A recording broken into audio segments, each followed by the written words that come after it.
গ্রামের দলীয় ক্যাপ্টেন মিজবা ভাই আছেন আমাদের সঙ্গে। ব্যাড লাক আপনার জন্য আছে, টসে উইন হতে পারেনি, সেক্ষেত্রে যদি টসে জয়লাভ করতেন সেক্ষেত্রে আপনার সিদ্ধান্ত কী হতো? আলহামদুলিল্লাহ, সর্বপ্রথম মহান সৃষ্টিকর্তাকে ধন্যবাদ জানাই এই পর্যন্ত আমরা আসতে পারছি যে আমরা টসে জিতলে ব্যাটিং এর সিদ্ধান্ত নিতাম, কারণ আমাদের ওই রকম হাই কোয়ালিটি এবং খুব ভালো প্লেয়ার না, আমাদের একাডেমি প্লেয়ারদেরকে নিয়ে আসা হয়েছে এবং আমাদের উলিপুর এবং চিলমারিতে কোনো একাডেমি নাই, দুইটা উপজেলায়, এবং ভালো খেলার মতো একটা মাঠ উপযোগী নাই।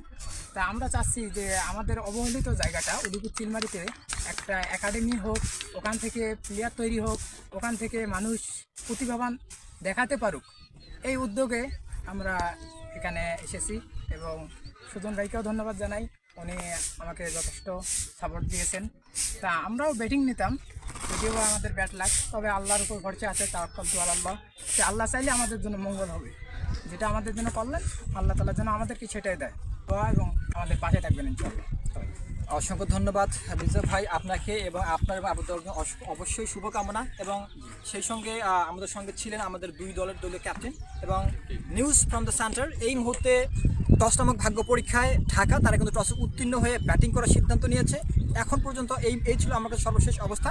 এখন আপনাদেরকে ফিরে নিয়ে যাচ্ছি স্টুডিওতে, যেখানে অপেক্ষা করছেন আমাদের সহযোগী ধারাভাষ্যকার মিজানুর রহমান ভাই। আমরা সরাসরি চলে যাচ্ছি সেখানে। ধন্যবাদ সবাইকে, আল্লাহ হাফেজ।